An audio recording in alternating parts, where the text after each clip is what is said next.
Hello everybody, this is Todd from Toad Painting, and today we'll be painting the Smith family from Escape from Dulce. So this is one of the player characters. It's kind of interesting. It's like a modern or sci-fi take on the classic American family. From like the 1960s kind of family, like the very retro kind of style. Nuclear family? Yes, the atomic age, I guess. And then it's kind of, they've got like a stitched together kind of looking clothing, and then they have like this weird massive tentacles that are all kind of like merged together at the bottom. And so yeah, now we've got these very sci-fi weapons. He's got a classic kind of ray gun. He's got this like, shotgun looking kind of like laser gun, and then very sophisticated little pistol, and the little girl's got the biggest sniper rifle. He's got a little pipe and stuff like that. Unfortunately, the model, her nose maybe got a little squished during transportation or something, but should be fine. Okay, so I'm going to start with the build my way up.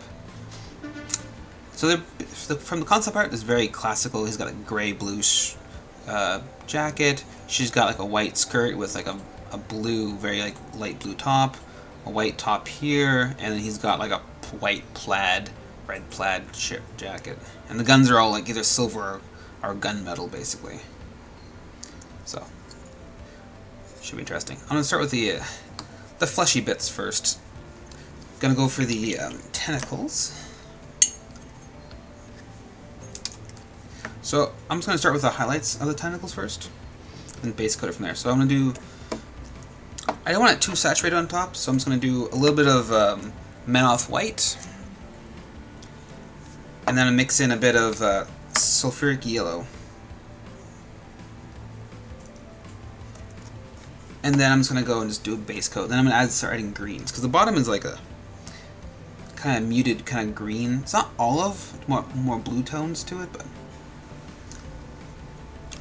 I kind of want to add a bit more color to it because it's very flat green in the concept art, so I'm going to make it a little more lively. As also, I'm going to add a bit more red hues to it, especially where the tentacles mask kind of like attaches to the human parts. I'm going to add a bit more red, give it a little bit of a gradient, so it'll look interesting.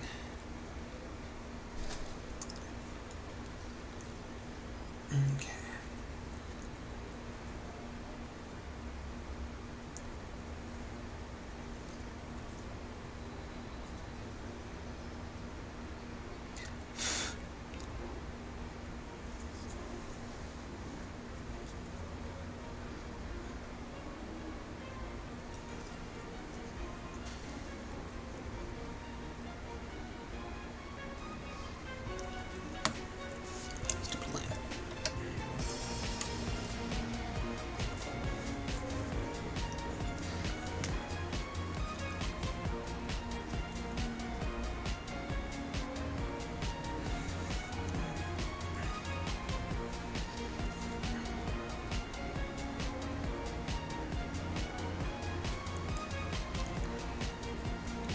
So this is a board game piece. It's like those.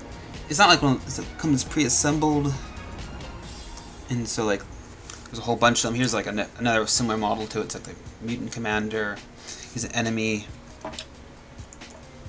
Stuff like that. Here's the gray alien commander. So quite decent quality for a board game miniature.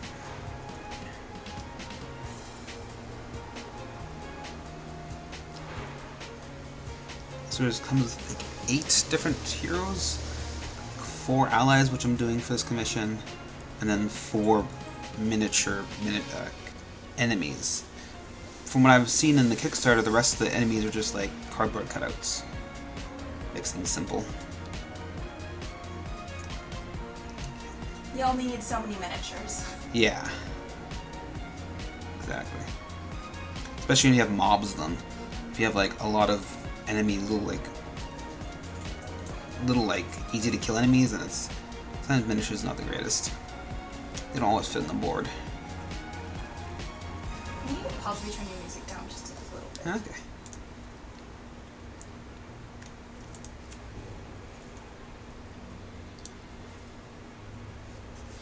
Let me That's do. perfect. That's good. Okay.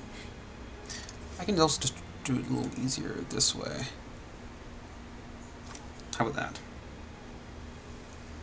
Still fine. That's good. Alright. So why I'm doing yellow is because, well, it kind of gives it a very warm feel. And I do like when yellow kind of merges into green. It's a great color combination. Makes it feel more alive. It's like when you have like new leaves, they're always like a very bright yellowy kind of green. And as they get older, they get darker and get more blue to them, so this feels more alive and fresh. We have yellow to it.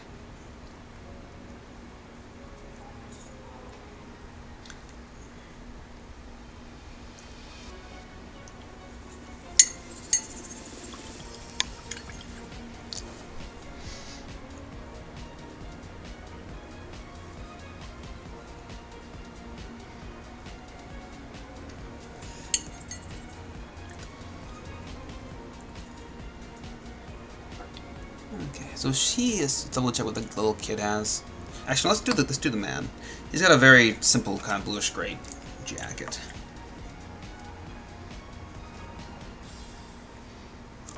My gray is running out. Time to open a new pot up soon. There we go.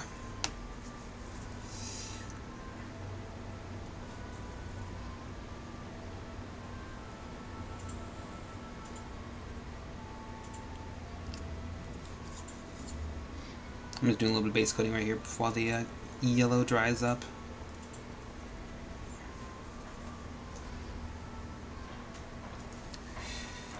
Okay. I'm thinking about giving the lady a bit of like blue or white polka dots on her blue blouse, and maybe give this guy a little bit of pinstripes, depending how I feel.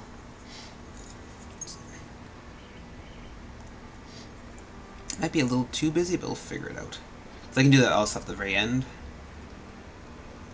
depending on my color choices and how they turn out. Because it's a rather complex mini, because it's got like 4 different characters on one tiny little base. So his jacket might need pinstripes, might not. Probably like black pinstripes, or maybe white. Depends on how light I make his jacket.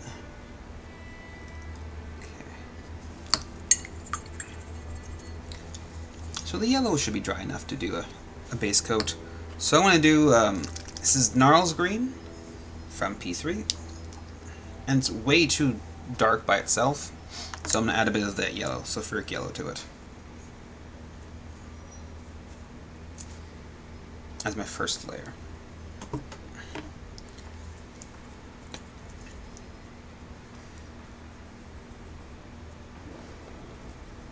Oops.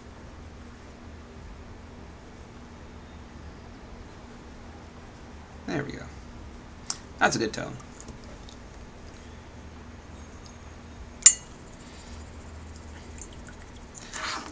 So like if any kind of two-brush blending, I'm just going to start in the recesses and build it up. So let's find a big recess here, just put it in, take my clean brush, make it wet, and then just kind of tease it out. This will help also retain the texture too. Because it's kind of like an ink,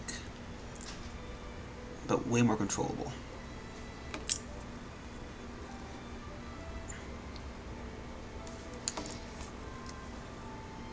Also, you can do different thicknesses and thinnesses. If you do a very thin coat, which I'm kind of doing right now, it'll kind of pool in the recesses and kind of have like show off the texture a lot more. Oh, sorry. Getting a little carried away. Okay. Just change this around. Okay, so then if you do a thicker coat, you have more control. You can get a better gradient that way. So I like to do both.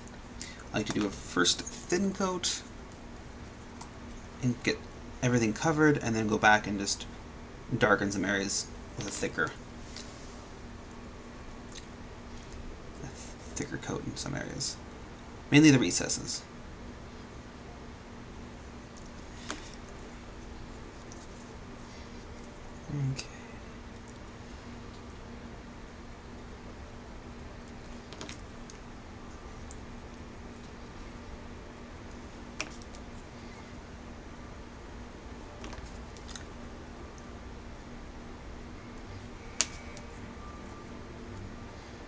And so my final layer will be the just straight Gnarls green, which is a very desaturated kind of blue, which will kind of give it a lot more depth.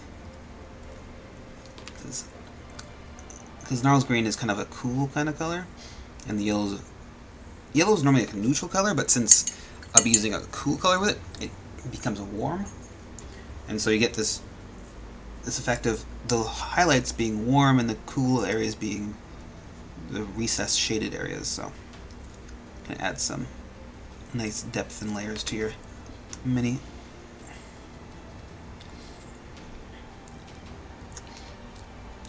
You generally want to do this effect because it's more natural.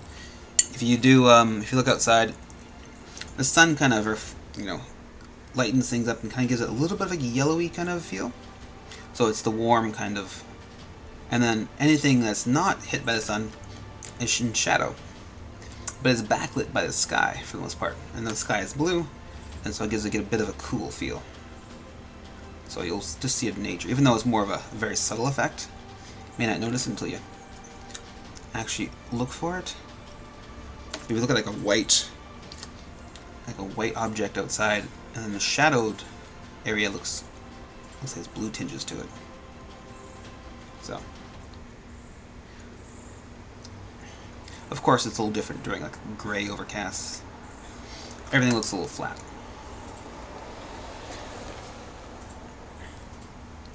But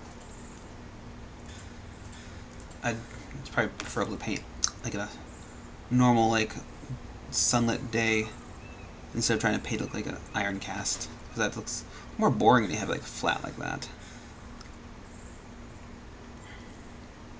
It's more interesting when you have depth and colors to it. Okay. So I'm going to do one more layer of this light green before I go on to the straight Gnarls green, but it has to dry first, obviously. So I'm going to go back to base coating some of these people. I'm going to do another coat on this the father's jacket, and I'm going to start highlighting it after that. So this is just Great Coat Gray. It's a bit of blue. It's pretty gray just like this, but once you add like a lighter color to it, actually the blue really pops out of it. So that's what I'm going for. Because in the concept art, it actually has like a very bluish kind of gray jacket. And he's got a white undershirt with a red bow tie. I'll try not to do any of the bottom stuff, like here, because I'm probably going to splash a lot of paint over when I'm doing the tentacles still. So let's do the lady's top. So her top is a very light blue, almost baby blue kind of blouse, and I'm probably going to give it white spots, little speckles, just to give it more character. Oops. Gotta mix my paints without using my palm. Shakes the camera too much. Okay. And she's got a white collar. So her lapels, I guess, are like a gray-white color. It's kind of unfortunate that her nose is a little squished. I'll try and fix that. Okay. How you guys all doing today? Having a good day? Fine weather for painting? It's actually a good day to use spray cans and varnishes. Last week or so it's been terrible for that kind of stuff. Humidity and such. Nothing was really curing properly. Curse of summer. Yeah, well, I mean, normally it's like hot and muggy. Not so wet.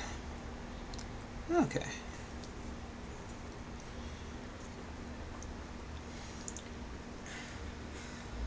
So, there's still those tentacles are still drying, so I'm going to do some base coating on the flesh, I think. The children, I think, a little darker skin tone than the parents, so do two different skin tones. This is going to be, this is Rin flesh, I think it is? P3 paint. It's the palest flesh they got, I think. It's very pink.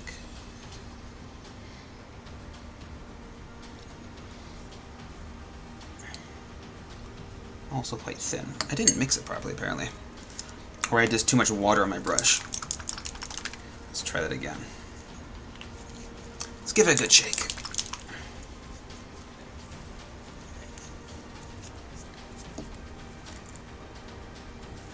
Okay. Now just naturally very thin, I guess. A little better. Definitely need a few coats, though.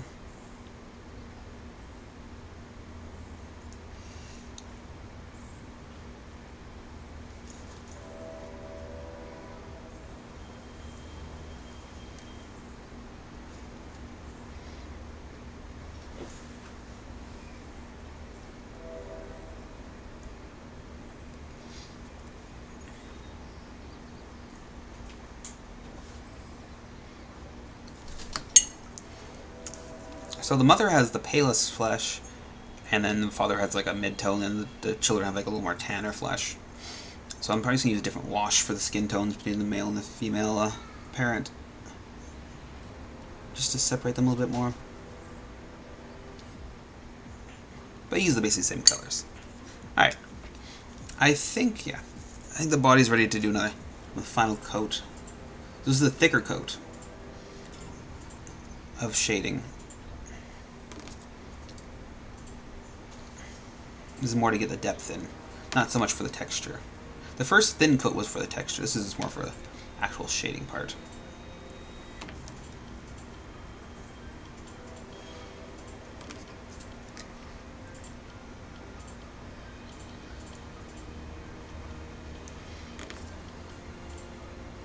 So it's the thicker of the two coats. So I have way more control over it this way. It doesn't really pool at all. It's still quite thin. I'm thinning it out more when I use the clean brush. Because it's got my saliva on it. Which is a very good medium. If you don't already know that. Just be careful to use non-toxic paints. Like extremely non-toxic paints. Because I'm using P3 and they're designed for this kind of stuff. Brush slickers and true brush blending. Also, their paints are naturally quite thin. They have good coverage, but also being very thin, which is probably the best thing about them.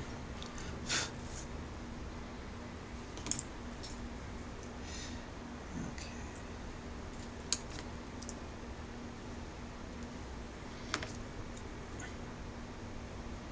And the plan is to add a bit of red tones when as the tentacles kind of merge into the bodies to give more character.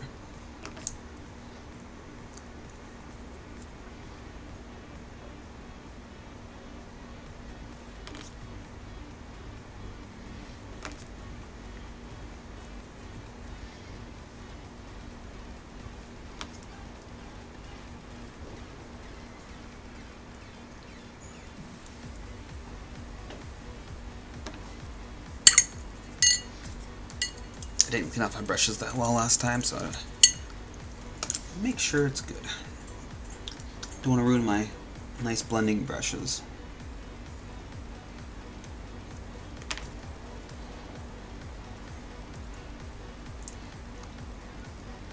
You don't really need a good tip for blending like this, but if the paint builds up, it can kind of ruin it for pretty much anything except for like dry brushing. And you can only have so many dry brushing brushes, right? Okay.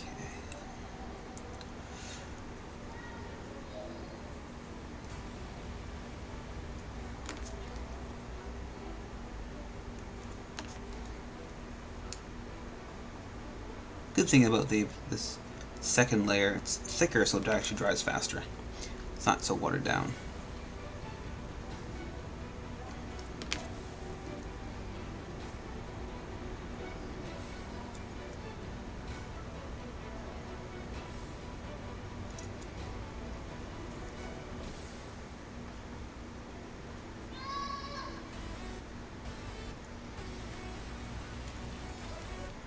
Okay. Okay, next coat's going to be just a straight Gnarls green. But wait till it's dry. So let's go back to the father's jacket and add a bit of white to it and start some highlighting.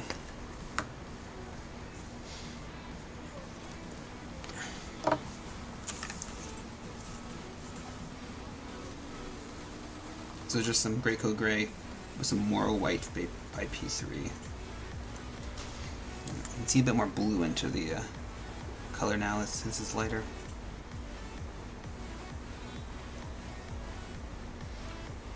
I'm just doing some very harsh highlighting right now. I'm just blocking it out really. I'll go back and blend it in later.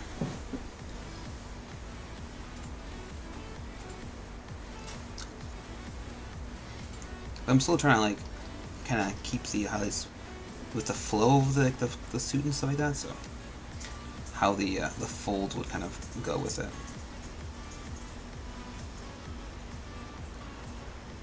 It'll just make it a lot easier when I'm blending it later on.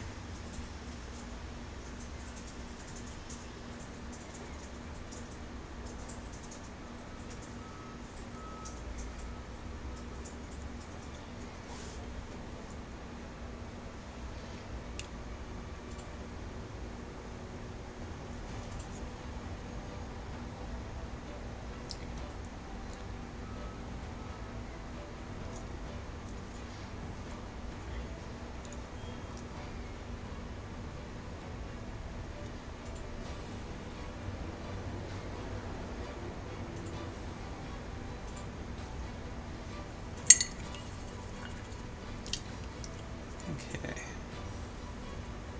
So let's blend it in a bit.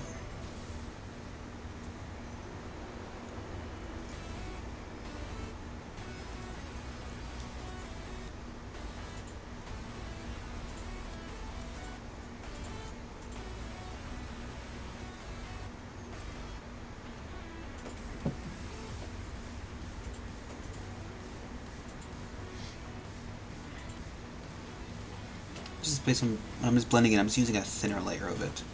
And just kind of merging it in with the base coat as a highlight. Doesn't have to be perfect, but just a thin layer just to get it kind of merged together. Then the next one's gonna be like just more white to it. The next layer, because it's a basic suit, right? It shouldn't have much of color shift as it gets brighter. It's not like a flesh or fancy material. So it's more like edge highlighting at this point.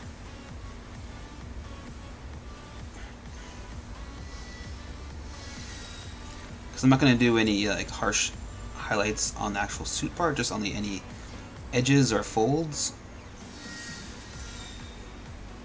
And then I'm going to go back and just do some very subtle blending with a very thin coat along parts that need like the top here. I'm just do like very thin coats, very watery coats, just to brighten it up a bit.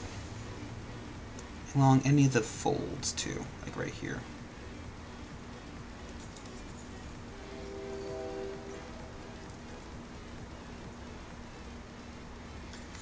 I may as well make his, because they always have a seam along the shoulders, where the arm kind of is attached to the torso. I'm gonna do that too.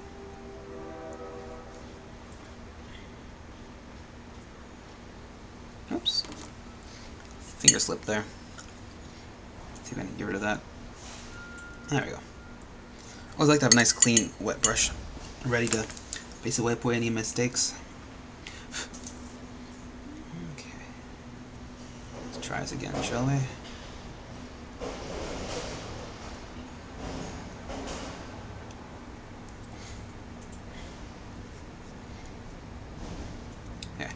Now for a nice thin layer, just to get it going. There we go.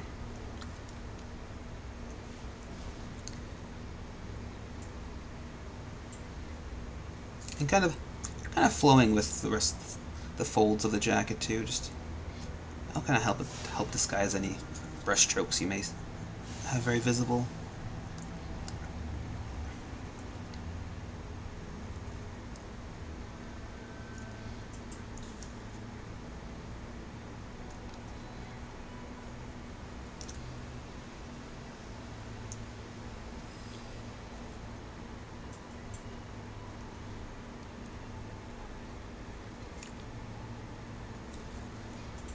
There we go.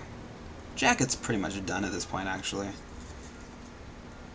I'll go back and clean up some more things once I've like done everything in like the suit, like the guy's white undershirt and the guy's tie and the flesh. But until then, I'm just gonna leave it like this.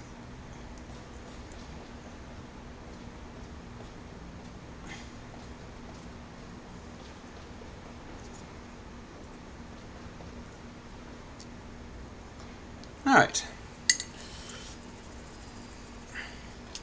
So I might go back with like a bit of a darker blue or darker gray and just like add a bit more depth to some areas, but and maybe refine some more of those shadows. But until then, I'm just gonna leave it like this.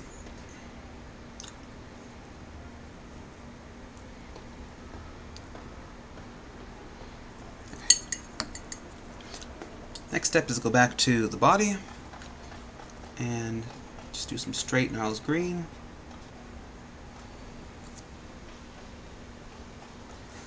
And just go in there and just sparingly just add it in. It might be a little too thin right now. Whenever I do too much blending, I like to have like a relatively big area of paint. And what I like to do is have one area that's kind of thinner than the other side, so I have a thicker and a thinner area. So this is my thin area, this is my thick area. I'll kind of like blend them together, so I'll have different areas, gradients of like very thin to very thick. And I can basically just, if I go like this together, I can have like a gradient of thick to thin. And I can find the perfect ratio for what I want. So.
I'll probably have to go back with like even a darker green, and just kind of give it like a bit of border between all the tentacles, just to give it, make it a little more clear looking, so it's not so muddy. So like a just giant weird, massive green, so it makes the tentacles pop a bit more, have more definition. So right now they're just a little too muddy.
I'll have to go back and do a second layer of this, just touch up a few areas which I think should be a little darker, but it's fine. Pretty much like for any layer, I like to do 2 coats. Initial pass, then a more refining second pass.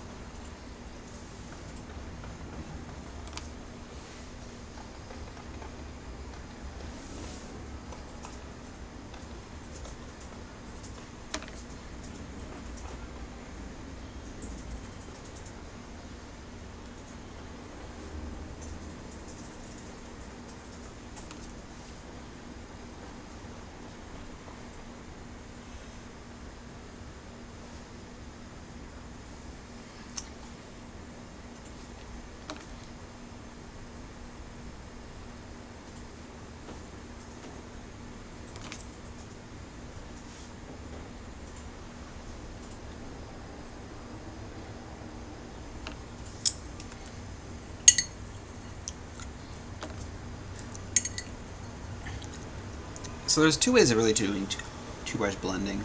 You can build your way up or build your way down. So you can build your way up, do like I did with the jacket, start with a dark color, then bring it up by highlighting it. And it works good. You can have more control that way, but I find the colors a bit more muted and pastel-y, which is good if you want desaturated things that are not very textury. So it won't really retain any of the texture you got, so you basically have to paint it in yourself. Or you can do it, bring it down, which is start with a highlight and then shade it so it's darker. And so the tentacles are like that. And so I start with a light color and then bring it down. It keeps the saturation high, which is good for like organic things, like fleshy bits, like tentacles. And also is good for textury parts. So it'll still retain the texture for the most part. So that's why I did it like this. Basically the same method, just reversed directions.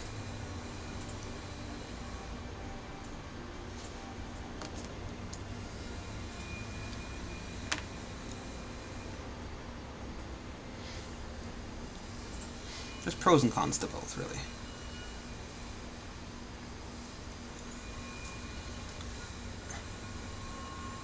But I do kind of prefer this way. But it's really not good for like small areas. Like if I had doing like the belt, like the gun and stuff like that, I would probably just do like the bring it up, start darken, and I'll add all the texture in, add all like details, stuff like that. It's good for like straps and stuff like that. It's not very good for like fine little areas like that. But for bigger areas like this with a lot of texture, this is perfect. Okay. So let's do it. Let's do a very thick one. I'm just gonna do some very focused shading. I'm just trying to define it a bit more. And I'll go back with a very dark green and just define those tentacles a lot more.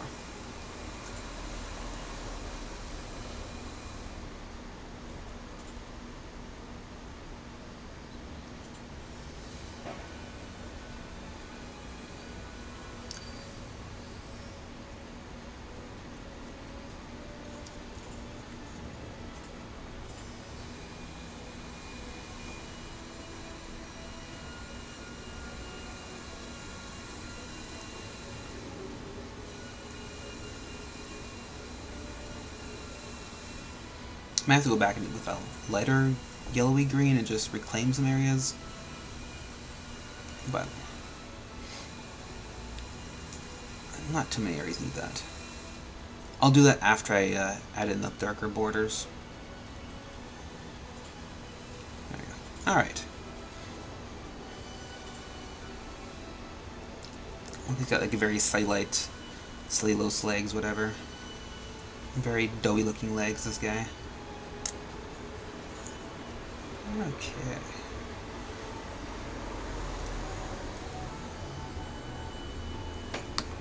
So I'm just gonna add a so for the darker colors I'm gonna make it a bit warmer, add this very dark red to the green, and hopefully it will kind of give like a very dark color when it's mixed together. There we go. And this is the color I'm going to use for doing all the edges and the tentacles. There we go. That's very dark looking. I'm going to use a smaller brush for this part.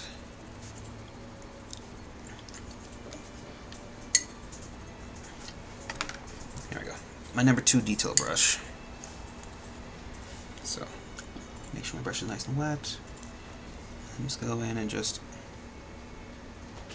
define the borders, really.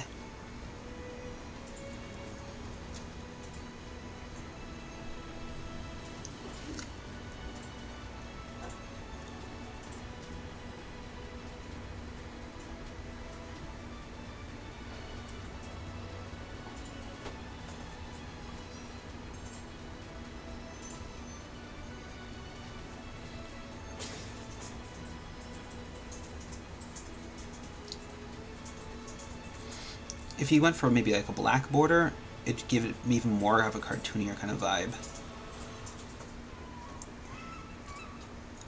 So, it really depends what kind of style you're going for.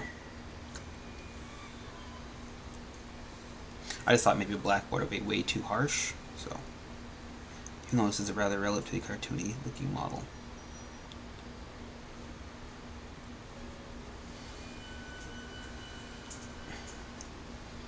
And it's a relatively light area, right? Because the tentacles are rather bright. If we're doing a very dark area, like a black suit or something like that, you'd have to add a black border to it. That's just fine.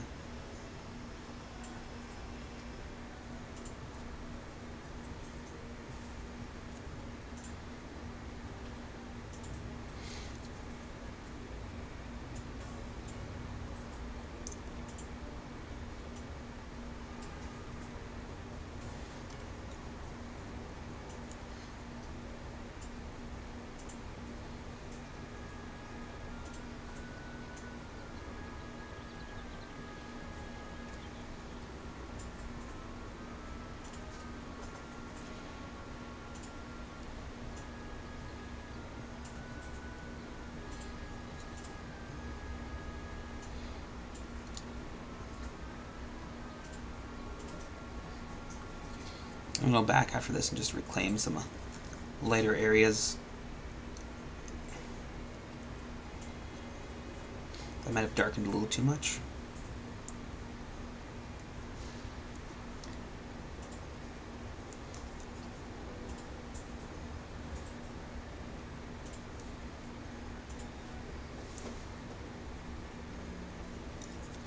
And then just a little bit up here. I'm not going to do all of it.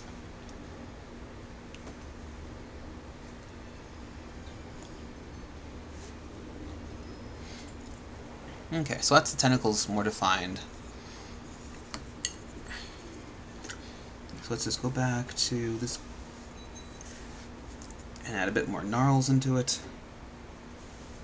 Actually, no. That's not the right color. That's the extreme highlight. I need the just sulfuric yellow and gnarls green. So I want to go back to the extreme highlight. I just want to go back to this normal highlight. And just go and add some lightness to some areas.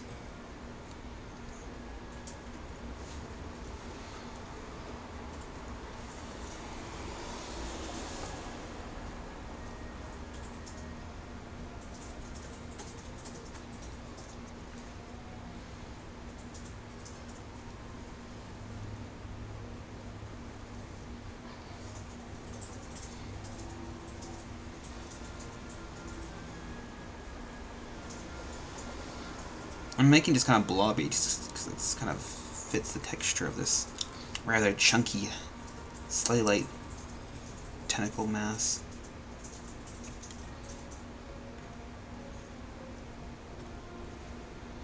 Because it wouldn't be very smooth, right? It's just kind of creepy, disgusting area.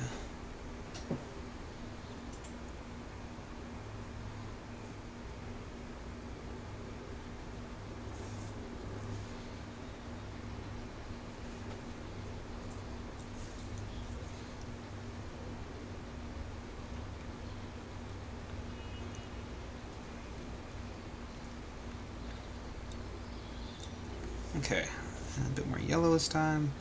It's just for the extreme highlights.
doing the speckling just to keep in the same texture as everything else. Just trying to reclaim some of the lighter areas.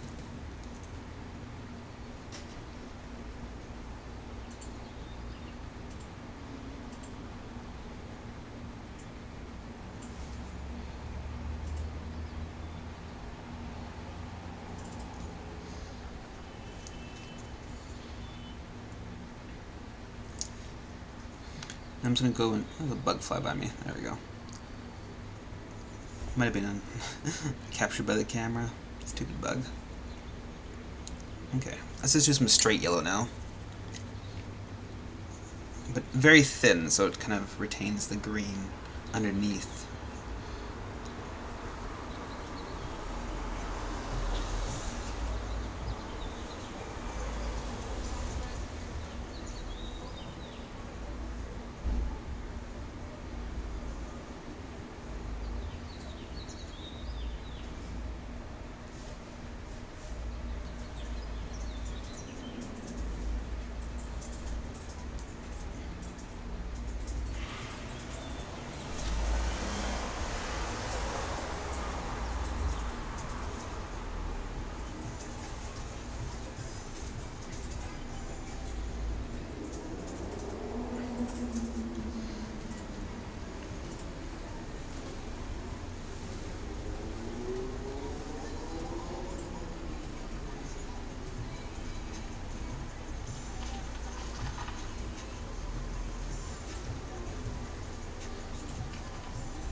After this, I'm going to add the red to it. Where the green kind of merges into the fleshy bits of the human parts, so. And they'll basically be done at that point.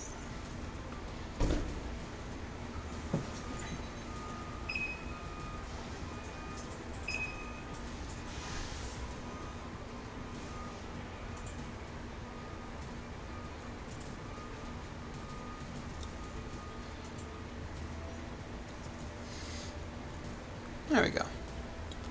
I like how it turned out.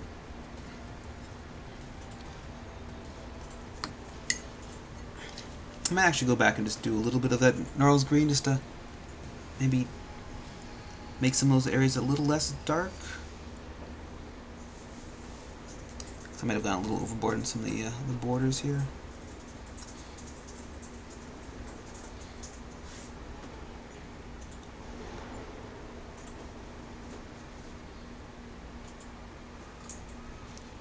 Especially there.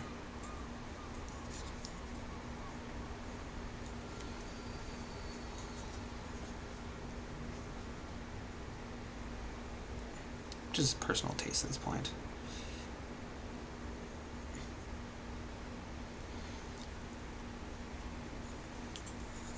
There we go. Okay. Now I'm just going to do a very thin coat of this sanguine base. Just try and give it a bit of a warm blend gradient going into the human parts. Okay, let's do nice and thin. Actually might be a little too desaturated, so it might look not blend enough. Okay, so it's not working that great, so let's do the second one up from it. So sanguine highlight is a bit lighter, a bit of more saturation to it, a bit more pink. Let's try that. Let's actually add a bit more sanguine base to it, just to darken it a bit. Let's try that. Now there we go. Just, you don't want it really watery, you just want a very thin coat. Kind of like a, basically a glaze.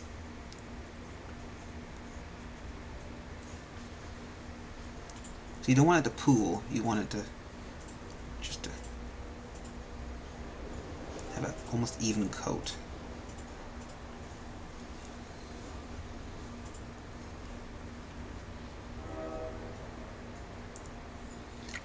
pooling is definitely not what you want.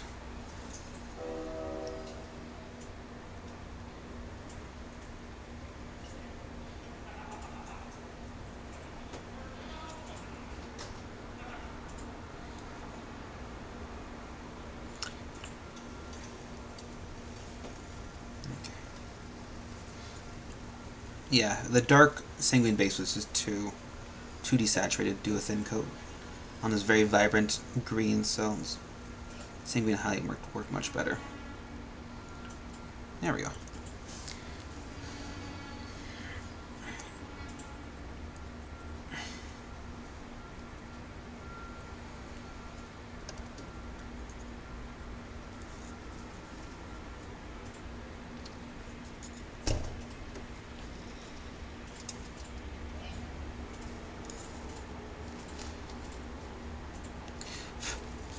There we go. If you wanted to, you could really go back with the yellow again and kind of blend the two colors, get a bit better. But depends how much time I have. I might do that, might not. On the stream, I'll probably do it like off stream at the very least. Cause I always touch it up off after I've done streaming. Okay, so let's work on the guy's jacket. Let's do the final shading blending on the jacket before I do anything else. Because I fear I'm going to start screwing up other parts of the model if I do those and then the jacket. Okay. Plus I'm also running out of paint on my, or space on my palette. So let's go back to my gray coat gray. And then maybe a little bit of black just to darken it.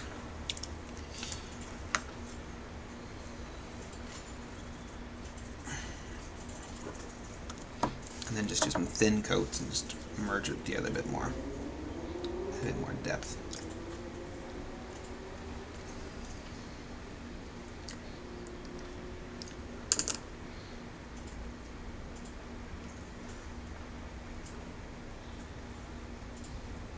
And after this blending, I'll go back and just with some bit of pinpoint and just go in and just define some areas better. Like the folds and the creases and the seams and stuff like that, just make it a little less muddy. Because two-brush blending is great, but it doesn't always make everything look very sharp. So I like to go back and just sharpen some things. So I like to do the borders and stuff like that. It really helps make it look nice and crisp.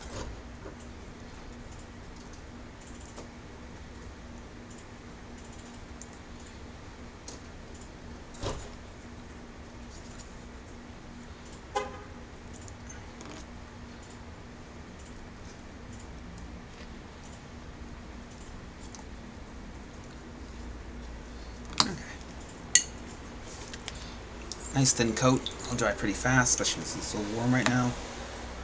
Let's just go back and add a bit more black, and then I'm going to go and define it. Do those borders and stuff.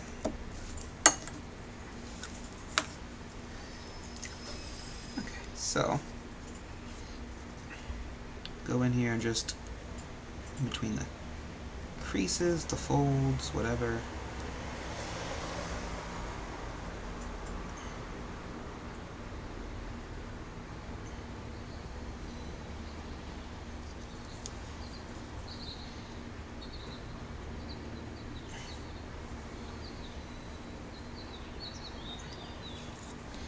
Also right here, the pocket's going to give it a bit of a shadow.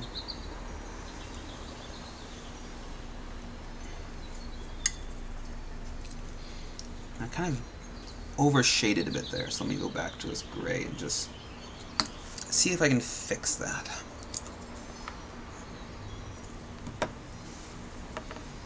Just lighten up a bit, and then just give it a bit of the fold feel. Just give it, paint in the same direction as the folds would go.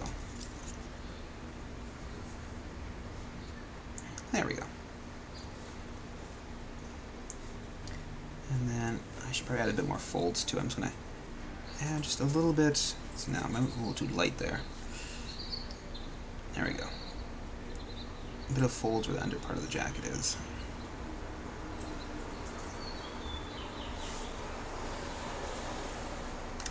Okay. Let's go back to this part and just define it a bit better, especially around the lapels and stuff.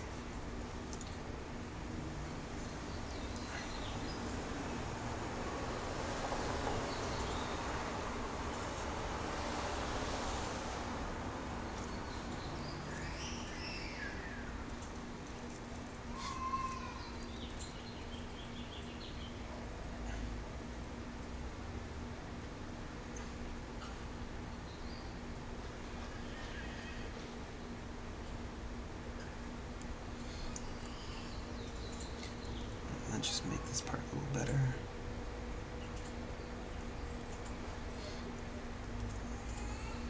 This needs a bit more highlighting right here.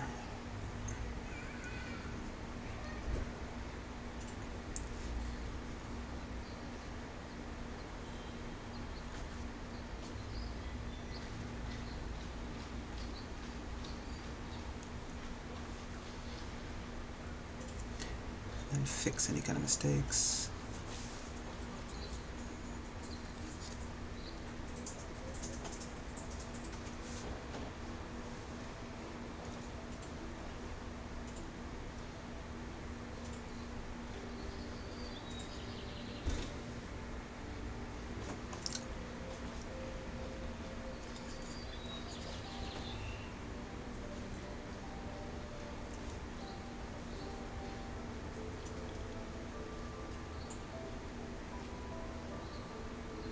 Add some folds in there that probably aren't really sculpted in the model, but it'll just give it a bit more character.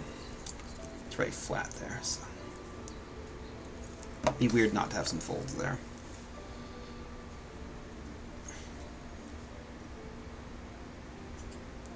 I don't know if it's because it wasn't sculpted there, or this process of casting it kind of lost the detail there.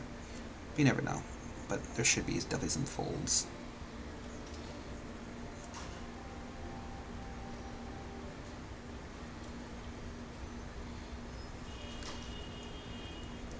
So I'm going to do some just little touches of very light stream highlighting.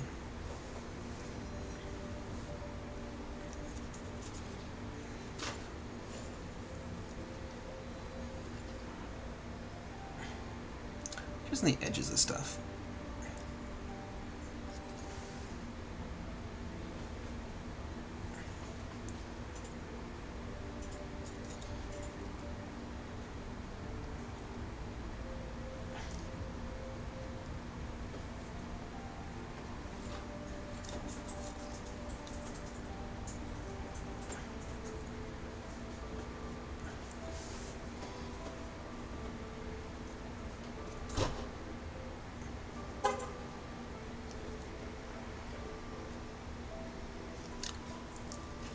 A little bit of fold right there where it's kind of the shoulder kind of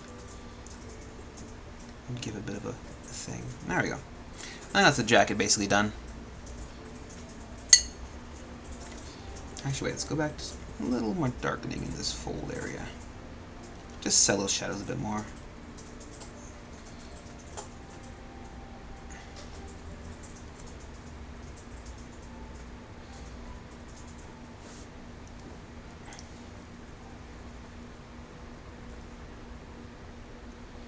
Okay. There's the father's jacket done. Let's do the mother now. I have to change my palette after that. So let's do another coat of this blue just to make sure it's nice and solid.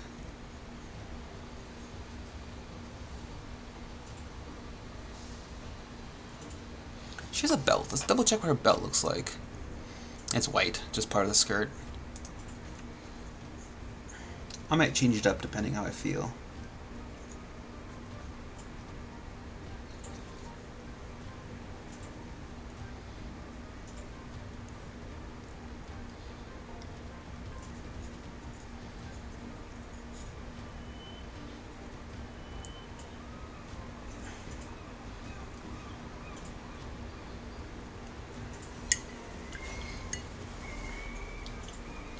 So I'm just gonna do some good old-fashioned layering for the mother's blouse.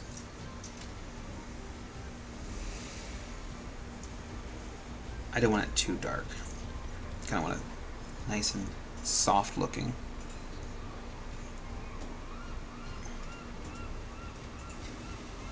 I'll show you. Her collar actually is white, so some needless highlighting there.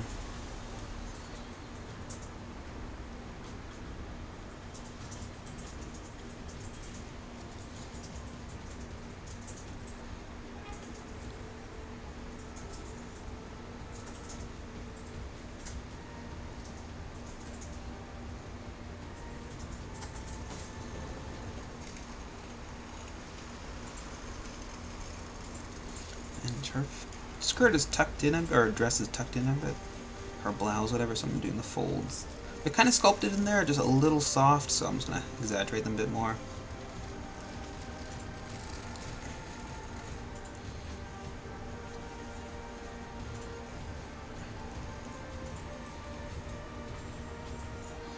Okay, and then a really light final highlight. Just like around the parts that are going to...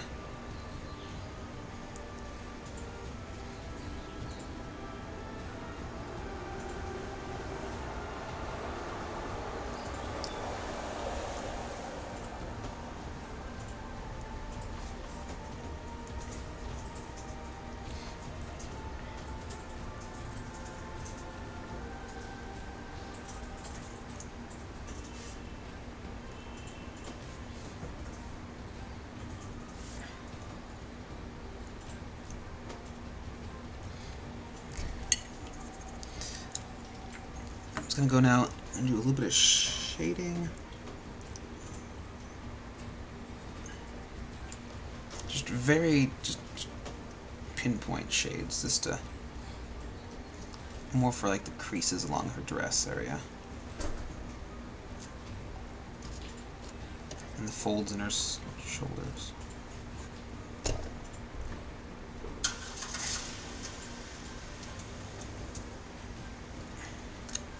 Just trying to sell those folds a little more. Let's exaggerate them a bit. Give them the depth that they deserve.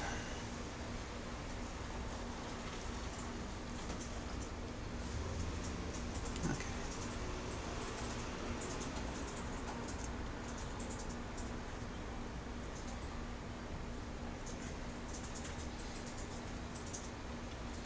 Yeah, let's do a little bit, but just a little right there. Perfect. It also kind of helps saturate the dress a bit again. It's a little too desaturated, a little too pastel.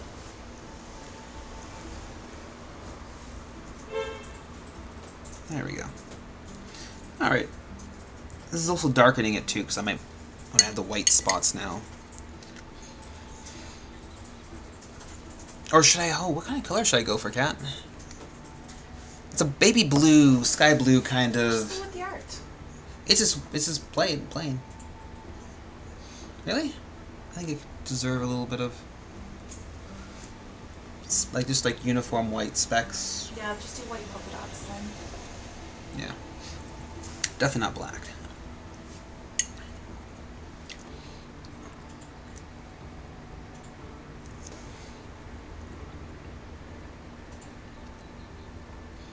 Just gonna figure out how big I want them. That looks like a good size.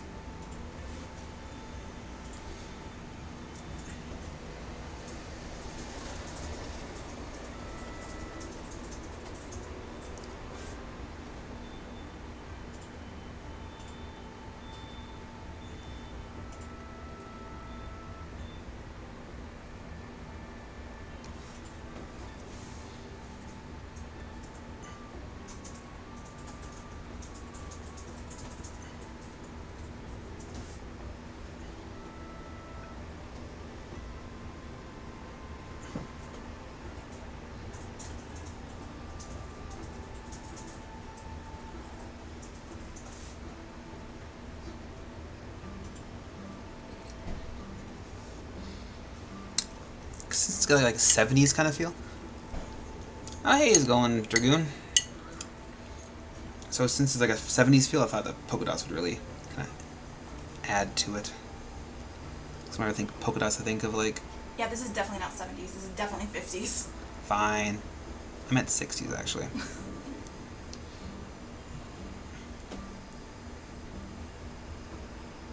But don't you agree? It's like kind of like a wholesome kind of feel from like the what they wanted to portray in like the TV shows and stuff like that. The kind of like all natural, good American family.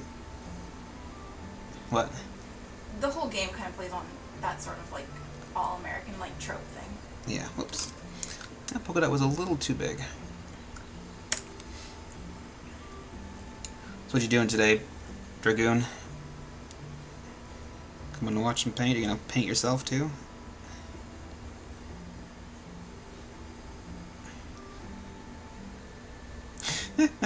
Yes. It's Escape from the Dulce kind of thing. Dulce Kickstarter game. And so all of their heroes just are kind of have a classic kind of cliches going on. This is just interesting twist on it.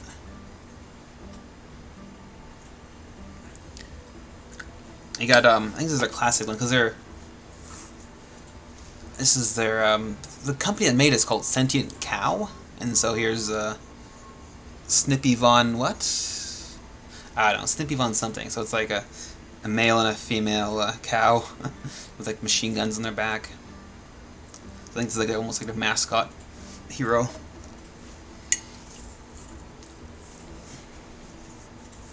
Oh, cool. What are you going to be streaming today?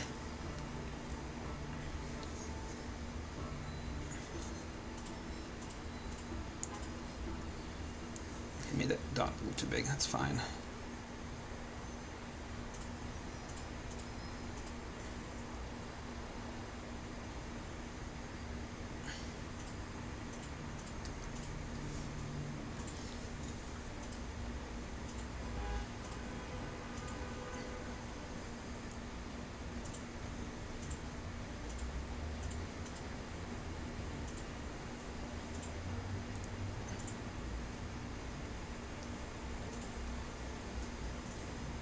Oh, cool.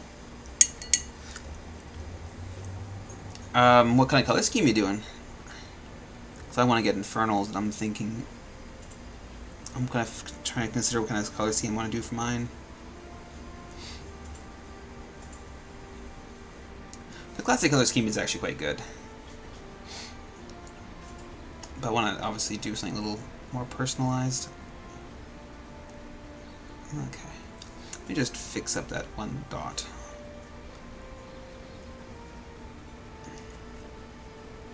There we go.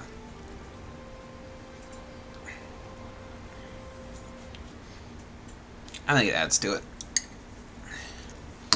Okay, so I'm not going to go for the same kind of gray that I had before, because I don't want to have them confuse like the suits, like the gray suit with like other like whitish gray areas. So I'm going to use a different color. Oh, that's cool. Ice Queen. I've got the other guy, the third caster. He starts with A? Agaroth guy? I got him in the Iron Painter, so I'm going to paint him up. I don't know if I'm going to do him on stream or not. He looks fun. He's the guy with the scroll. That's a cool theme. You get a lot of examples of like that for like White Walkers is kind of cool reference photos. Or even some like the frost worm, the dragon they killed and resurrected again. Good idea for like looking at for like the infernal beasts. Okay.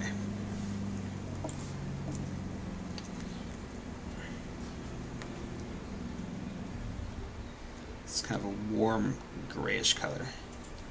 It's almost like a diluted flesh. This is actually one of the new infernal colors that they made just for the new faction.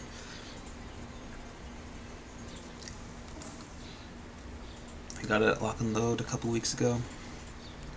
So I'm just going to base coat, the white parts in these guys now, which is her collar and her skirt.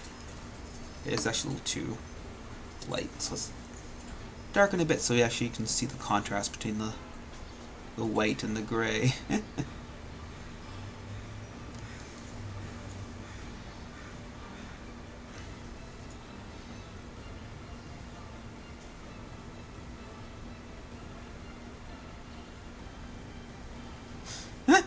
Very nice.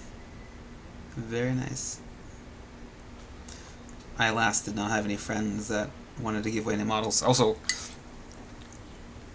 yeah, my my driver that took me to Lock and Load won the Moxes, one of the Moxes and Army boxes. I was really jealous. I really wanted that. I just love the whole aesthetic of Infernals. Like they are just like definitely my kind of jam. I love like alien kind of like nasty things that are not quite human. Those heavy beasts, those crab things are a beautiful piece of art. At least to me.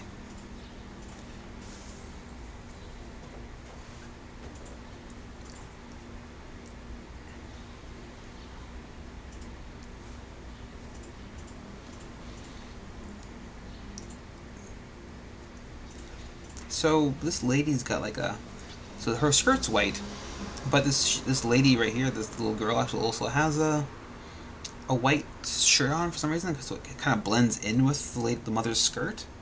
So I'm gonna maybe go for a cream color instead of this color, this very diluted flesh tone. Have a cream kind of top for the little girl with the sniper rifle.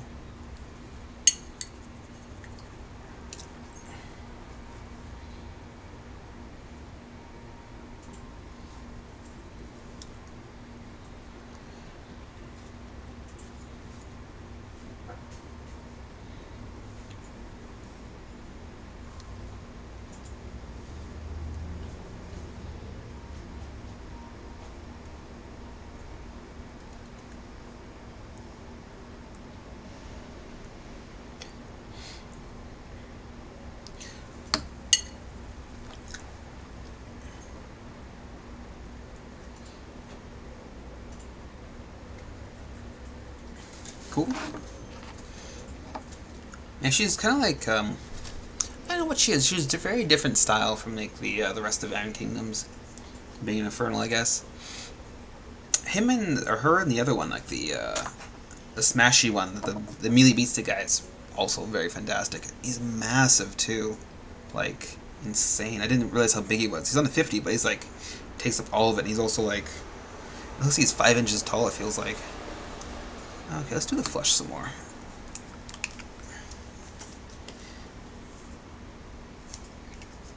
She's a bit like a succubus, I guess, because the weird corset thing going on. It's like kind of like a cross between like a succubus and like what's this, pyramid head, you might say. But I actually haven't played any of the or is it Silent Hill? I think it's Silent Hill video games. It's a very, very unique kind of art style.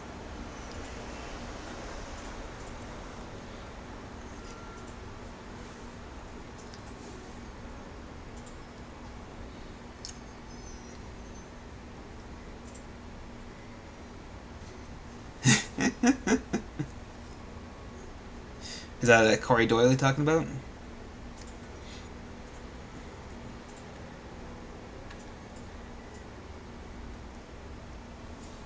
Yeah.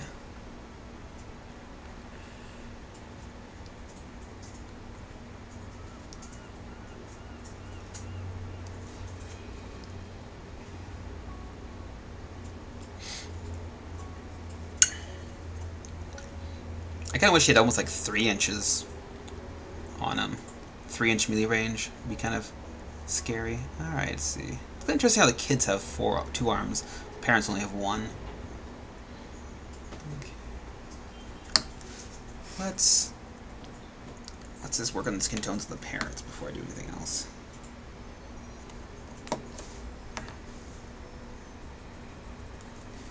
keep them they're very light skin toned. Try and reconstruct her nose. That got a little squished, unfortunately. I don't think I'm gonna give her blush. It's too small of a scale to give her like a bit of a blush look.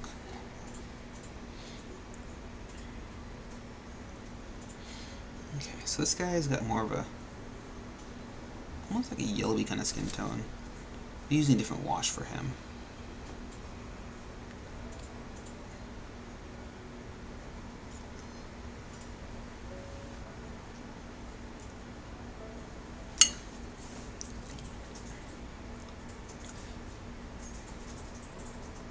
So let's double check the skin tones on these guys.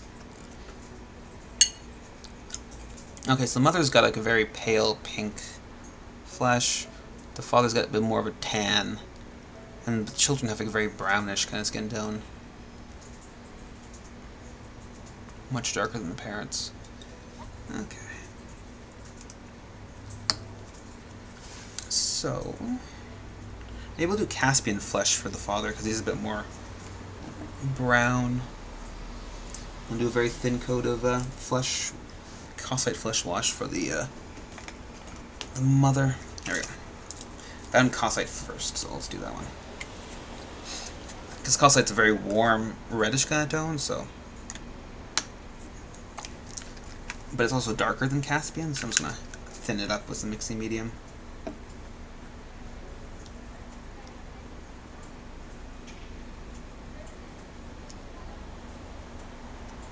Let's see now. Is it too thin?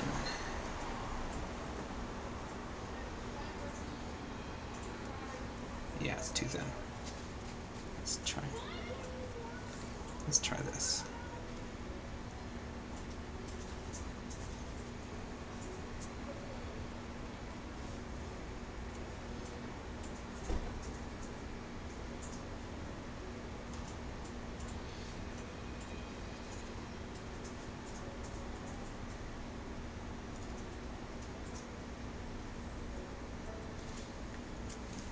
Making sure it doesn't pool in some weird spots. I'm just going to do very thin layers.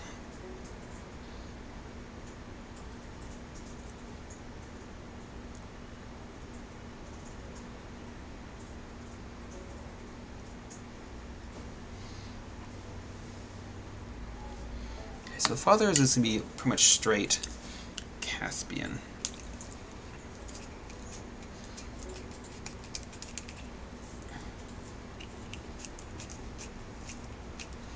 And then children, I might actually try there's a muddy wash I might try on them. Oh, this is a little too light, yeah. It's fine though.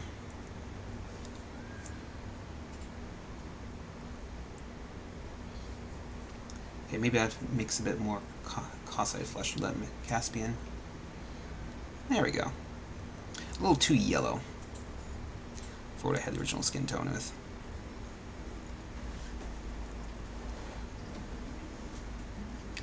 Make sure I don't have too much of a dark neck. There we go.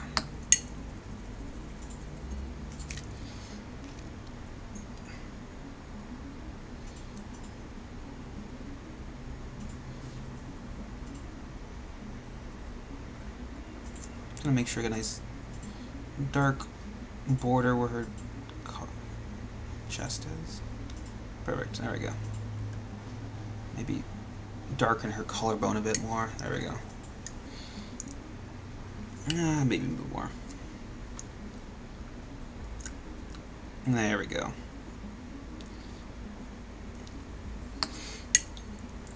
There's no point in being a little too subtle on small miniatures like this. Go bold or go home. Alright. Another coat on her skirt area.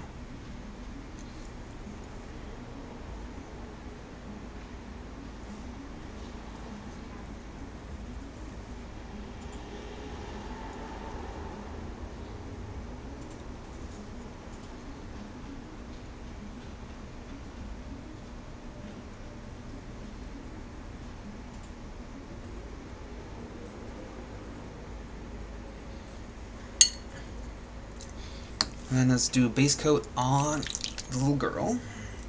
At least her shirt, anyway.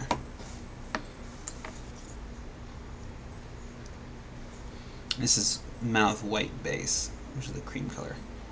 So the mother also has blonde hair, and both the children have like a brown hair. The father has like a darker kind of grayish. Actually, no, it's almost a black. It's like a very dark brown.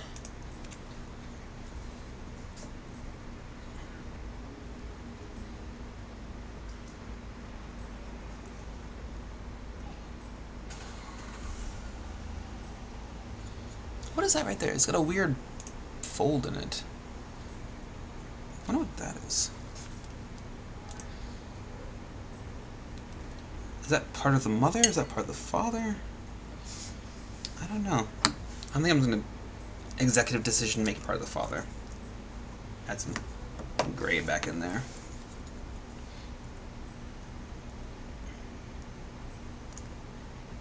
Okay.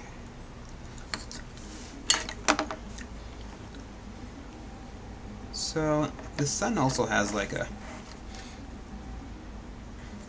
white shirt that's got white or red plaid on it. So I'm just going to use the same kind of color as the mother since I'm not touching it. So it'll be fine. It'd be, too similar if the mother, the daughter, and the son had the same kind of white shirt. So I'm just gonna, as long as there's a border between them, it's fine. That's why I'm giving the little girl a cream shirt. Similar to the white shirt she has, but just a little more saturation to it.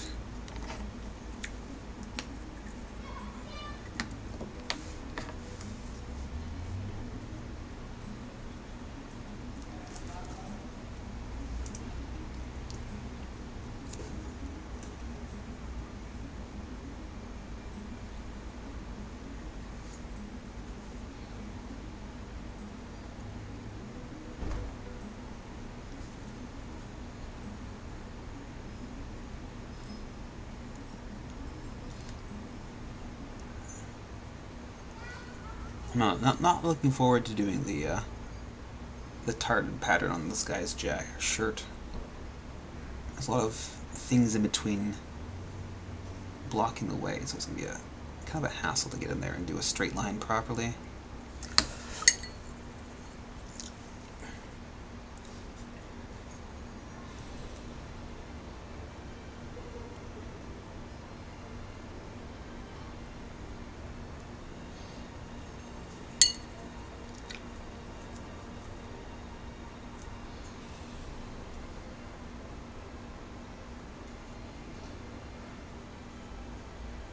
Okay. Let's do some highlighting then on the mother.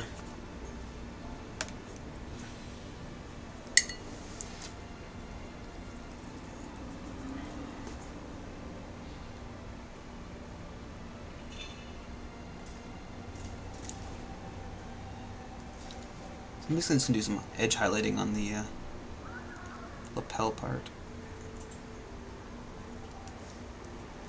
And then kind of bring it together with some very thin coats after this.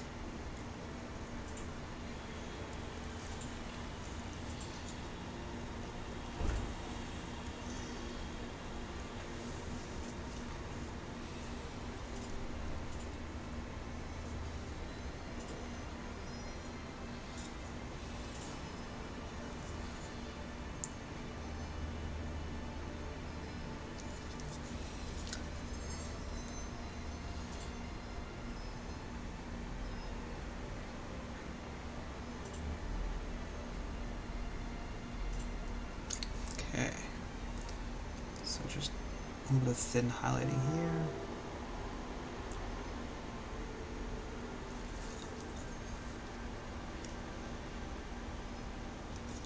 Same there, and just along there. So it'll still retain some of the edge highlighting, and then when it gets towards the higher parts, it kind of bleeds into the highlight.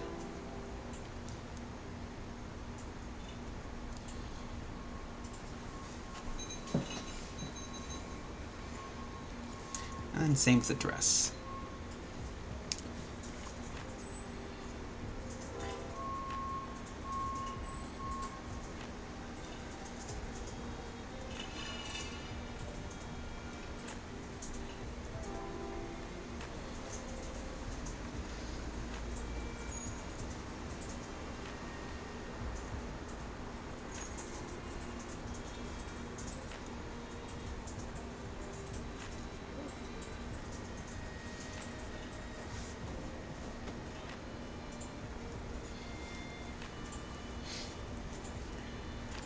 Can't forget the belt. Also just edge highlighting anyway.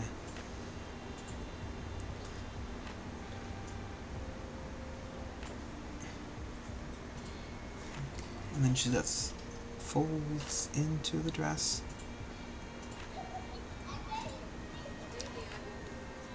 There we go.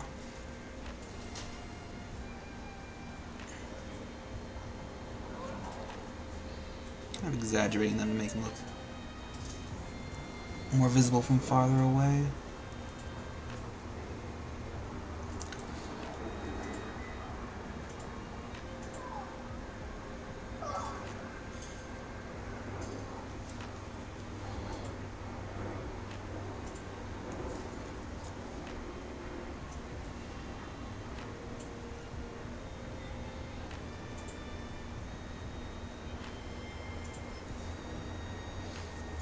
Hey Cord, how's it going?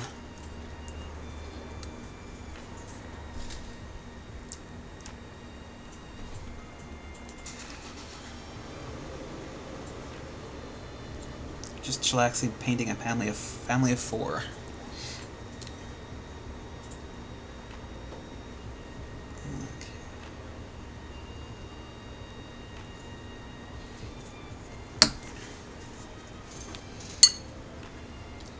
Victoria miniatures. It sound I don't know. Never heard of them before. It sounds like a stork. What kind of miniature are they? Are they steampunk maybe? Okay, let's work on the child now.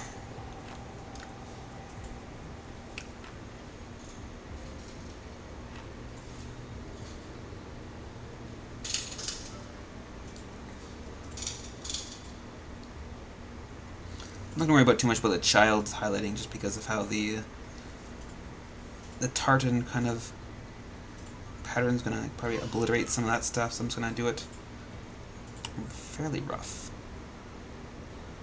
Rough and bold.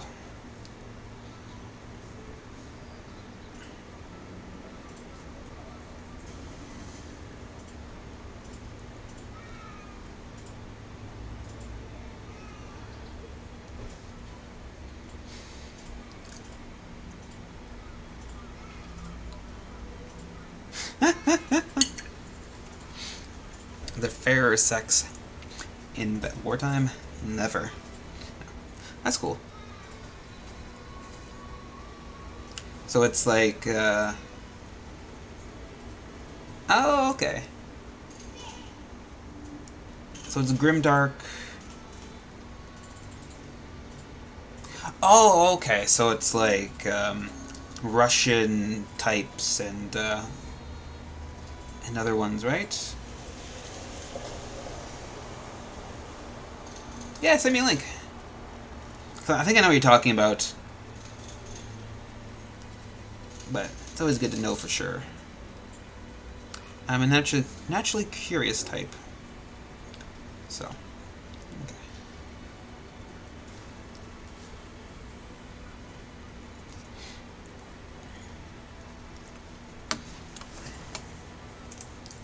Which ones are you doing for yours? Oh, okay. Yeah, that's kind of what I thought it was. With their own kind of style to it, though. Yeah. I do like the Spanish Inquisitors. Inquisitioners? There we go. I think that's good enough. Victorian Guard, of course. Huh? I remember some of these guys. I like them.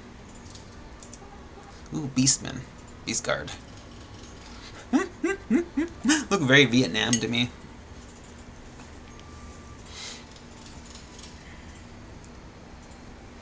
Alright, let's work on the ladies, the little girl's shirt. Nice.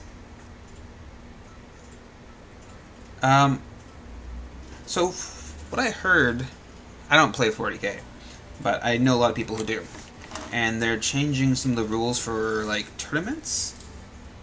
Oh, see you, Dragoon. Thanks for stopping by for a little bit.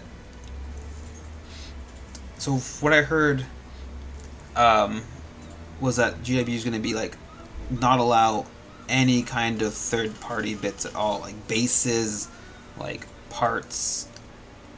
So like for any kind of GW sanctioned stuff, it has to be 100% GW.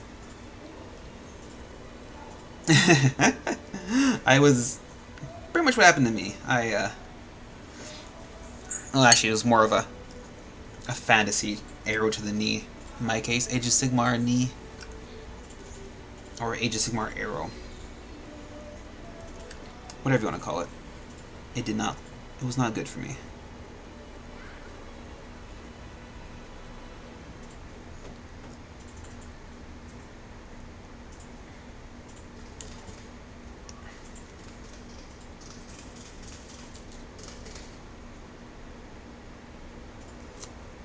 Okay. Because, like, are all major tournaments, like, not really sanctioned by, G-Dub? Because, like, what, like, Las Vegas Open, whatever, all that jazz? Oh, okay. Because I also make and sell bases and stuff like that for a variety of games, so... I guess all the big tournaments aren't really sanctioned by 40k, or by... I don't know. I play War Machine, so War Machine is like a very much tournament-oriented game, and it's very fun, and it's very well balanced, and so because it's meant to be played in tournaments, and so like, you don't get the same kind of like balance problems as some other games. Comp scores. Yeah, comp scores. Yeah, that's a weird thing to me still. No matter how long I've been playing for, just that you made a game that requires comp scores to be, well, played to certain levels. But they're getting better. Like, from what I've heard, they're monthly or whatever, bi-monthly erratas to change things up, which is good. Very much in the same kind of vein as Privateer Press, which are amazing for that kind of stuff.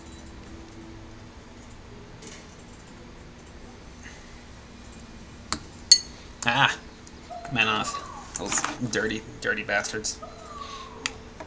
I mean, I have nothing against them. I used to play Cricks, and I hated playing against them for their anti-spell abilities, but then I learned to crush them, so they have the best tasting souls, you might say.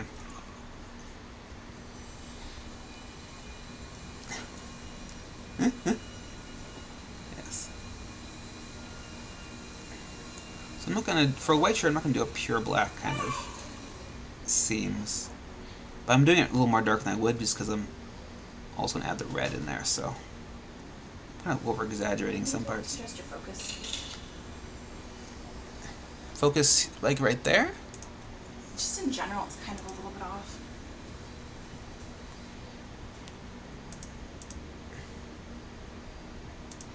I don't know, is that okay, or? Yeah, that's fine. How about that now? Yeah, it's Cat. Also, hello. Cat's here. She hasn't abandoned me yet.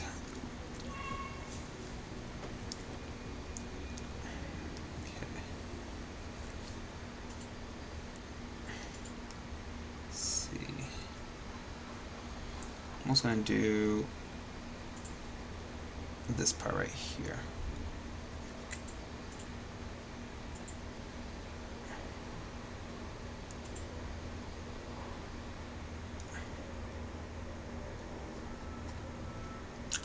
Oops, a little bit of overpainting there.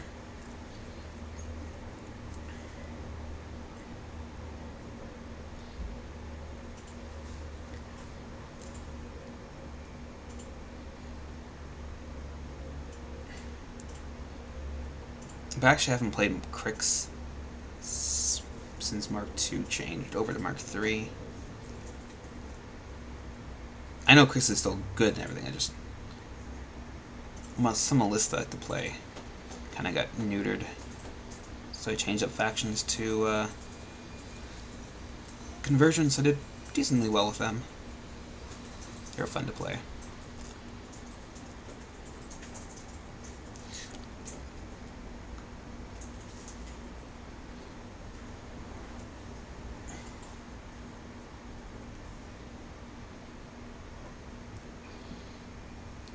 Okay. Let's work on the guy's Tartan area.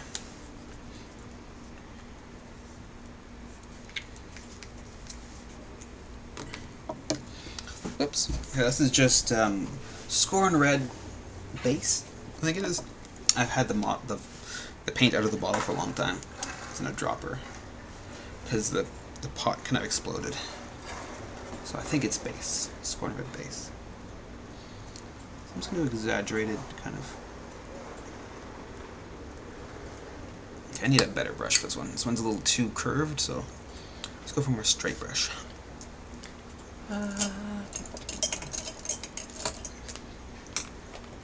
There we go.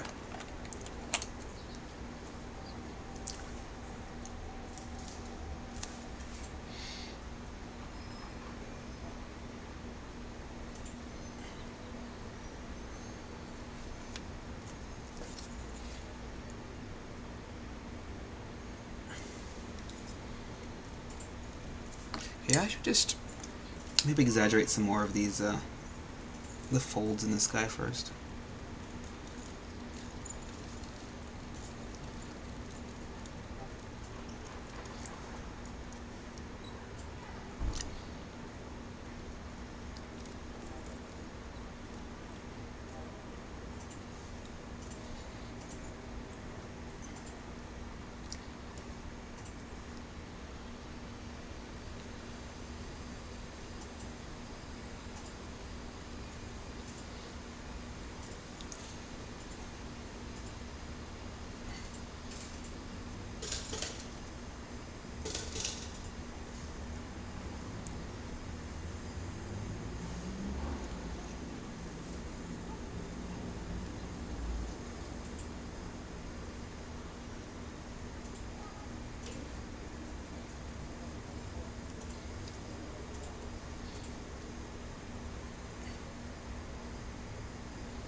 This is, yeah, this is Escape from Dulce miniature. It's a board game, so this is just one of those kind of lower quality plastic material, but still quite decent for what they are.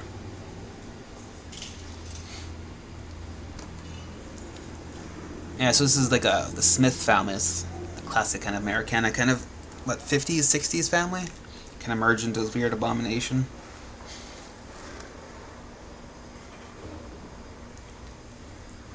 I think they're all together. They might, I don't know if they're like separate entities or not. But it looks like, but at least the parents are very stitched together. No, they're definitely a single entity. Okay. Okay, let's work back on this guy's jacket.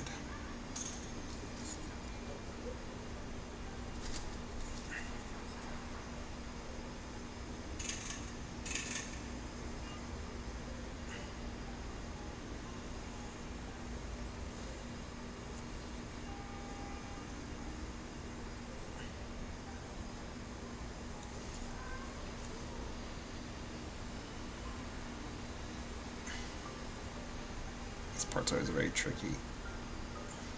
It's a weird angle and it's got overhang and stuff like that.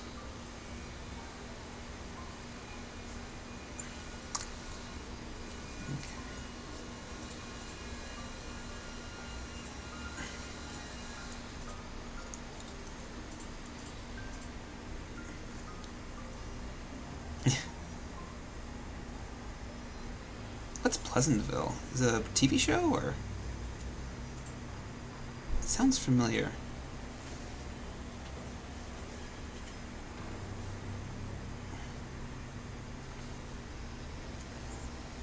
Maybe I'm thinking of Smallville, which is that Superman thing. Superman thing with co-star who was in a cult. Oh yeah, was that the sex cult? Yep. Lovely.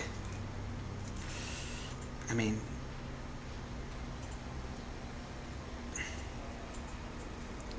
I don't know what else to say about that. Do not want. Do you not want? You don't want to join a cat? You want to... Whatever terrible things they did in that thing? Just not your style?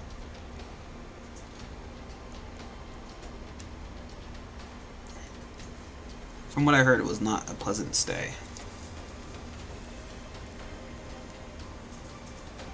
And again, I don't think any kind of cults are really a fun romp.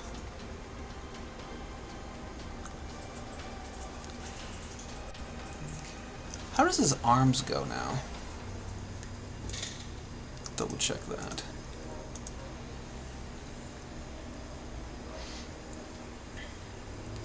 Okay, so just full a normal shirt. Oh, interesting. When would that come out? Is it an older show, newer show? Is it on Netflix?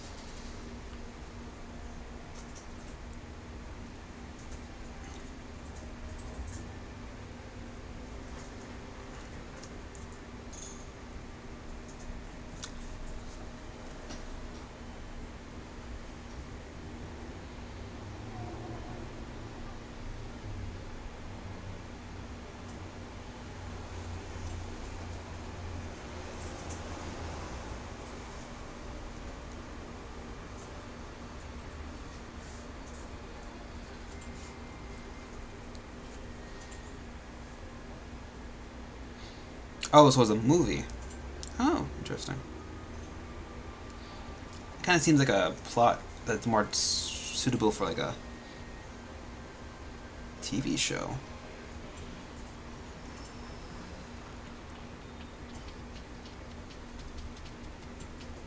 Was it kind of like a B movie kind of thing, like a 90s B movie style, or was it more like a epic fantasy? I still go to movie theaters once in a while.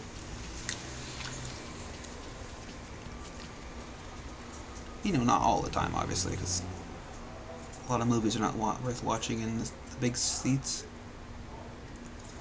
A few of them are worth. Like, Quiet Place was great. In the big seats, right, Kat?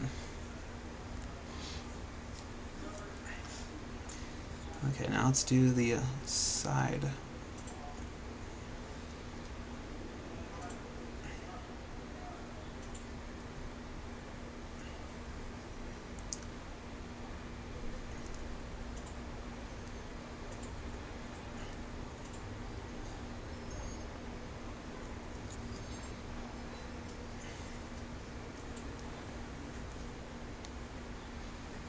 Oh, okay. Yeah, I did like Twilight Zone back in the day.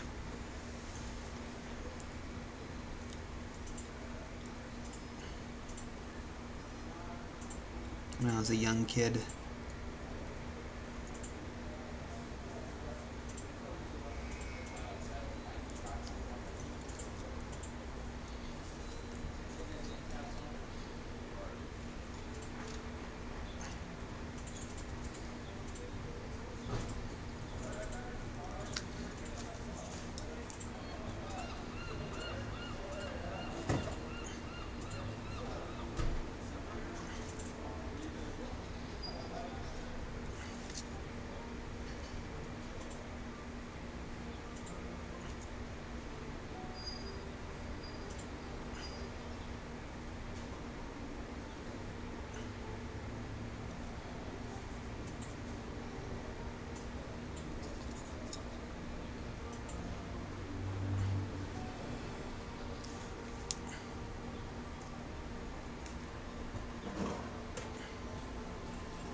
Kind of looks like pajamas, I gotta say.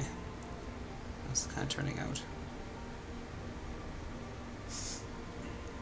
Just roll with it. Yes.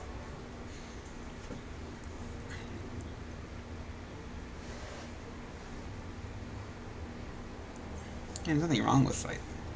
It's a really weird thing, so him in pajamas is not the weirdest thing about this guy.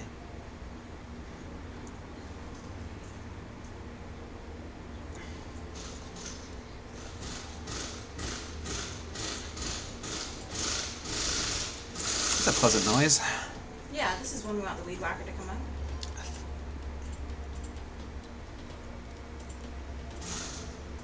Are they doing the hedge again? No, I think they're doing a car. They're like got like a electric kind of like thing for the wheels, the bolts. Oh.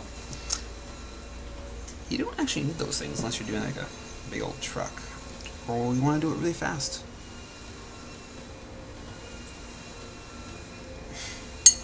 Yeah. Makes a lovely noise.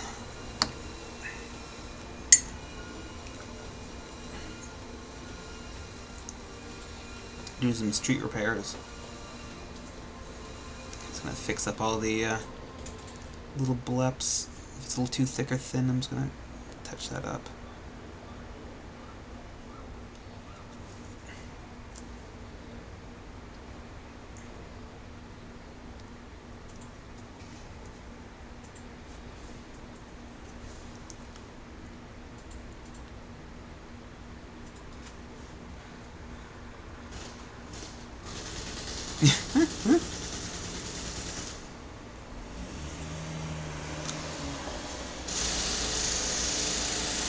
Had a lot of fun outside, looks like. Sounds like.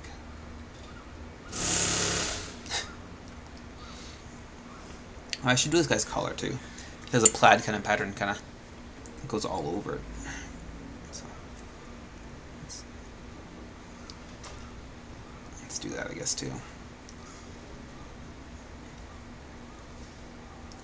Though it kind of makes the model look a little more messy, you might say. I'm just gonna do one direction.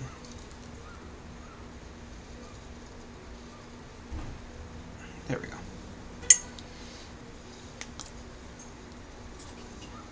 Oh.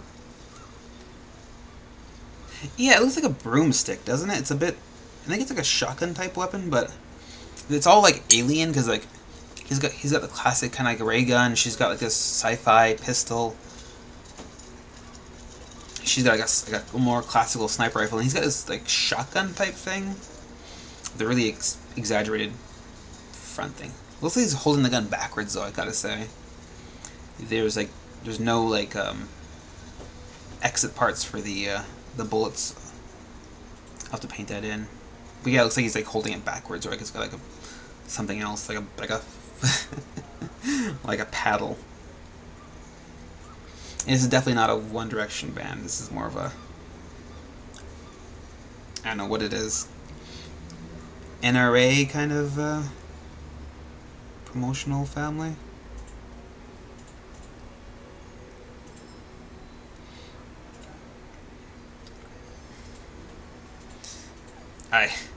Did I say that? I say a lot of things. A lot of them are untrue.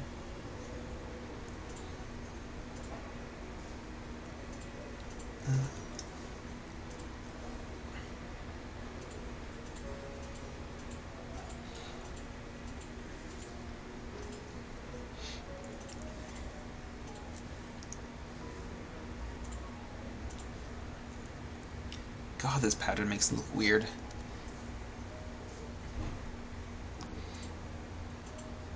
But that's what it's like.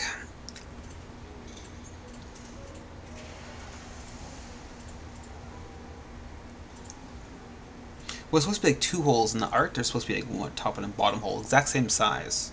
So it's like a double barrel shotgun instead of being like horizontal, it's vertical. So it's also like a weird sci-fi weapon too. So all right, now for the guns, I'm gonna do like a gunmetal kind of looking drab thing. I'm trying a new color I got from Lock and Load. very dark gray. It's called Asheth Gray. Can I get this camera? There we go. I feel like there's a bit of hints of purple to it. Very drab purple. I'm just gonna go like this and base coat and highlight it up.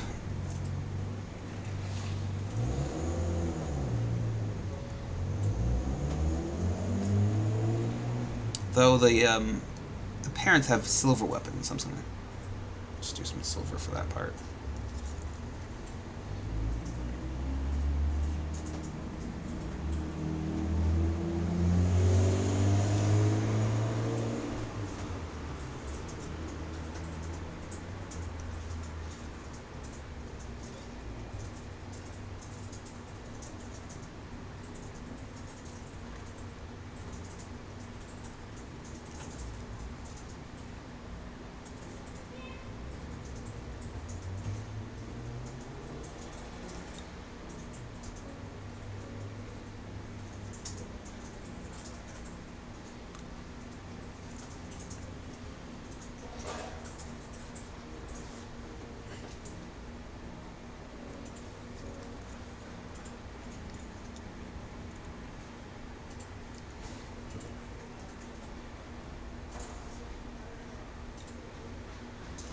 I don't know why you would give the little girl the biggest gun. Because you can. I guess.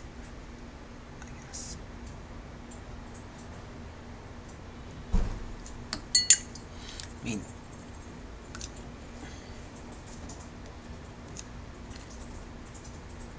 I guess it'd be really hard for her to miss and hit one of her own family, so that's the upside.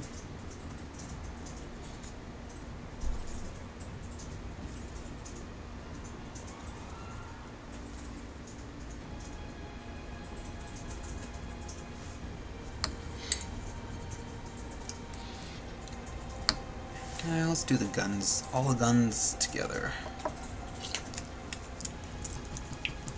So I'm just going to use Quicksilver for the parent's gun, which is just like a classic ray gun. More like a Men in Black kind of style. I think it was called a Cricket, the first one.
I'm gonna work on this guy's collar too. I forgot to do that part.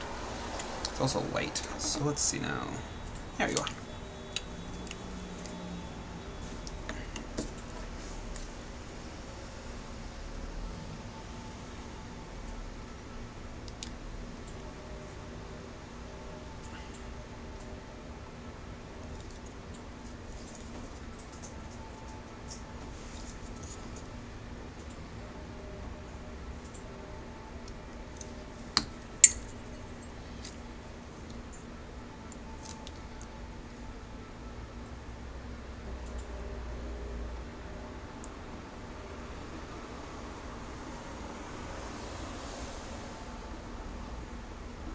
Oh. Got some white on his face. I haven't actually done the skin tone on the face. I just did a basic quick blocking out. Go back and do some more shading. More tone adjustments to make his face a little darker and proper skin tone.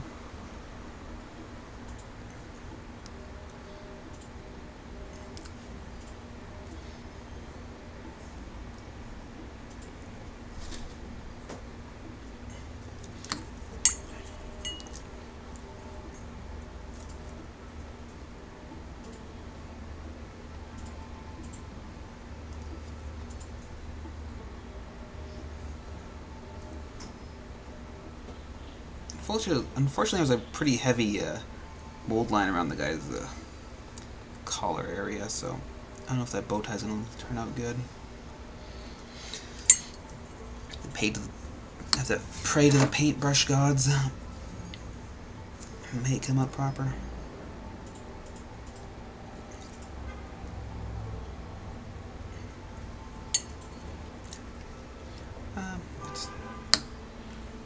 Let's make it orange.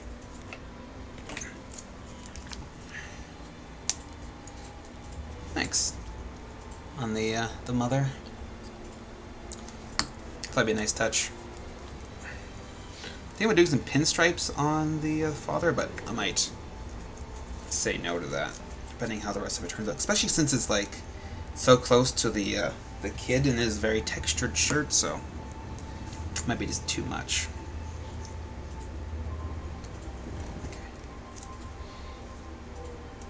Let's try this. Is it a centerpiece? Like any good on the sides?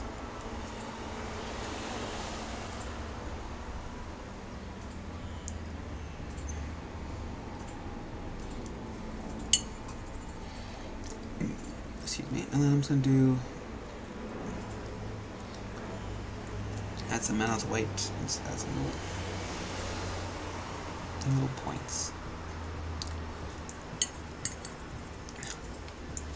And go back and just adjust that a bit more.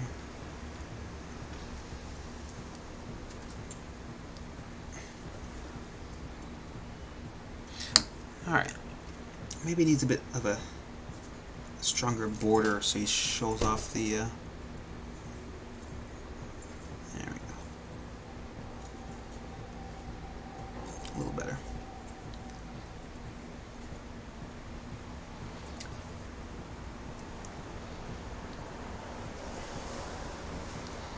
And also let's just do a border on this inside of the collar.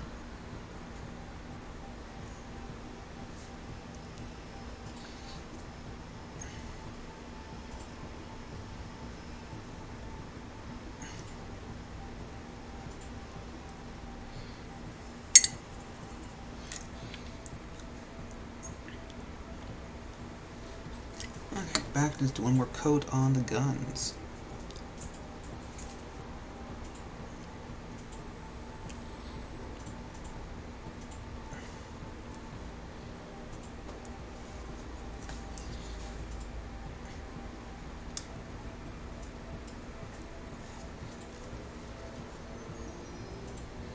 I think I'm going to do a bunch of like highlighting on the guns and go back with a black wash and just go in for the details like that.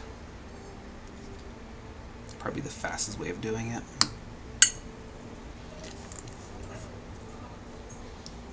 Because I'm almost out of time and I kind of want to get the guns half decent.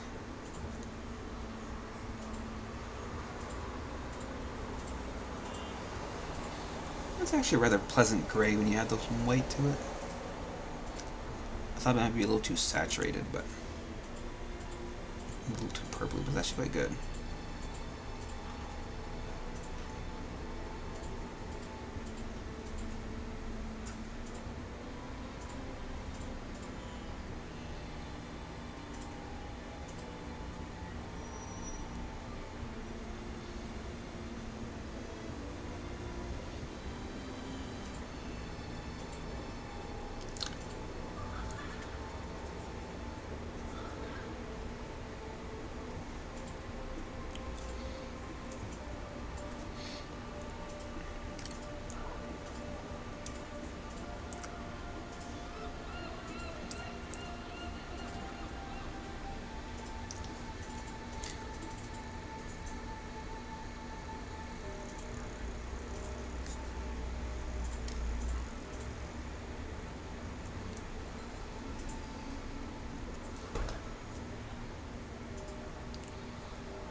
I mean, he'd be a pretty terrible parent because, like, if he did that, the sun is like right in front of him.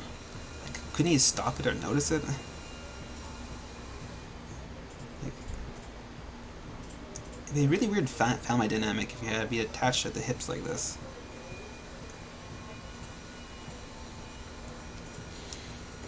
They were actually like a normal family, not like some like alien monster in disguise.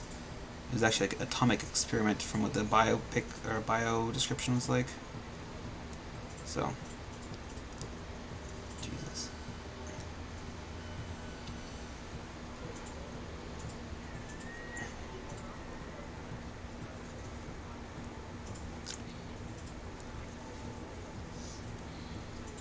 I'm surprised the father doesn't have like a rolled up newspaper or something like that.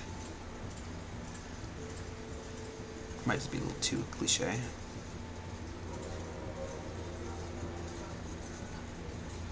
I guess also only has one hand, so I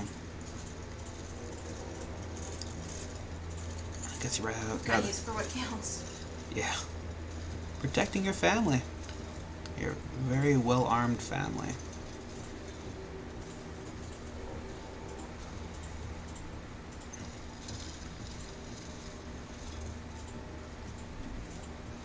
This is Escape from Dulce. It's a Kickstarter game. It just recently shipped to Phil, I think. And so I can show you some other miniatures they have. If you've seen this guy already or not, this is Snippy Von something. It's a two-headed cow with a machine gun on the back. It's a hero. Here's an enemy commander, a mutant commander. I guess it's like the opposite of the family. This is Adam Starblaster. Description, I think it was like a 14-year-old child basically inside a super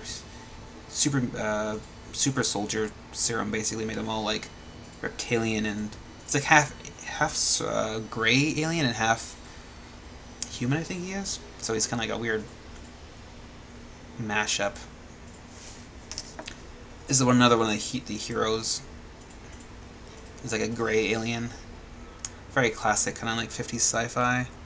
Man in Black. Of course, because, you know, government bad kind of thing. And of course, the samurai. Who doesn't want a samurai? And you got Blurry the Sasquatch. There's also a map. There's like 18 of these guys. The cow loves you. Well, the company that makes the game is called Sentient Cow Games. So I think kind of like the mascot kind of thing to have a cow in most of their stuff. Okay. And they seem like cool people. Yeah, seem very friendly. Let's just do some back blending, and then do the final highlighting. Then I'll be done the guns. Yeah. He seemed really psyched that I was painting this on stream.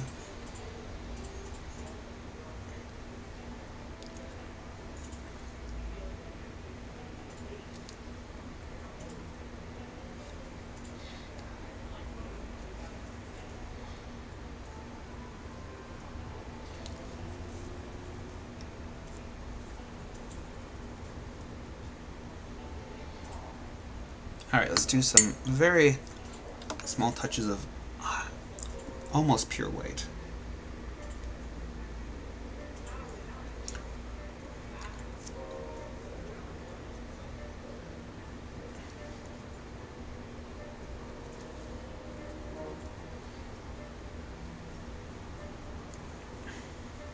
It's a little warm right now, so it dries pretty quickly on my brush.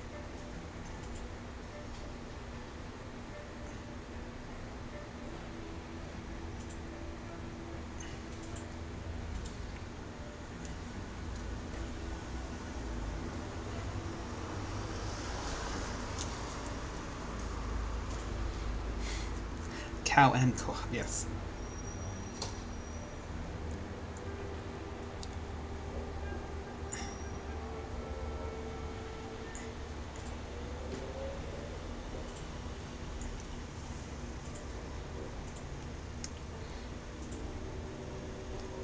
trilogy of games?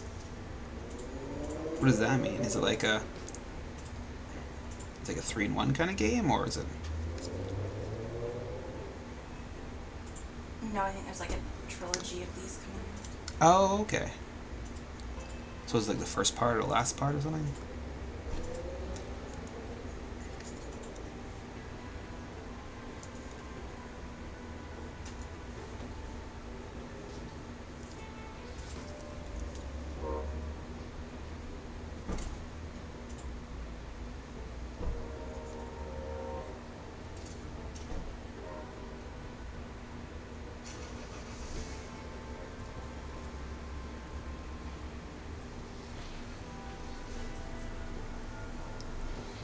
God, the paint's drying really fast.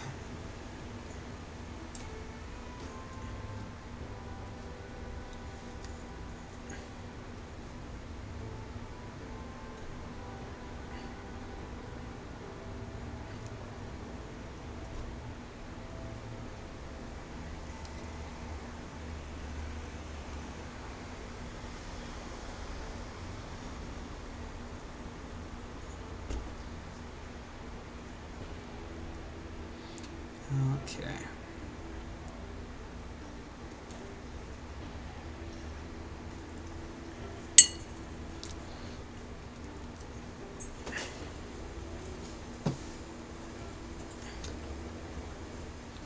I'm gonna do a bit of black wash and I'll be done for today. Let's see. Where's my black wash? So just armor wash by P3. Be very gentle with it.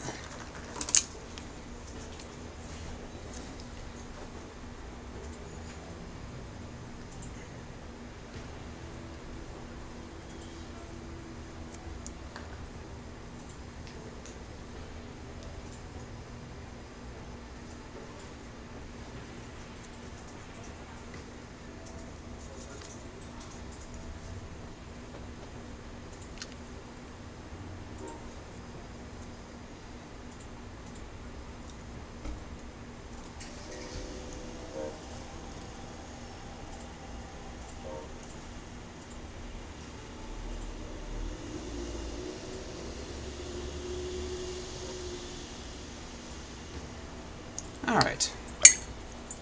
So, that's pretty much what I got in 2 hours. It's almost there. I quite like it. It's turning out better than I thought it would be. It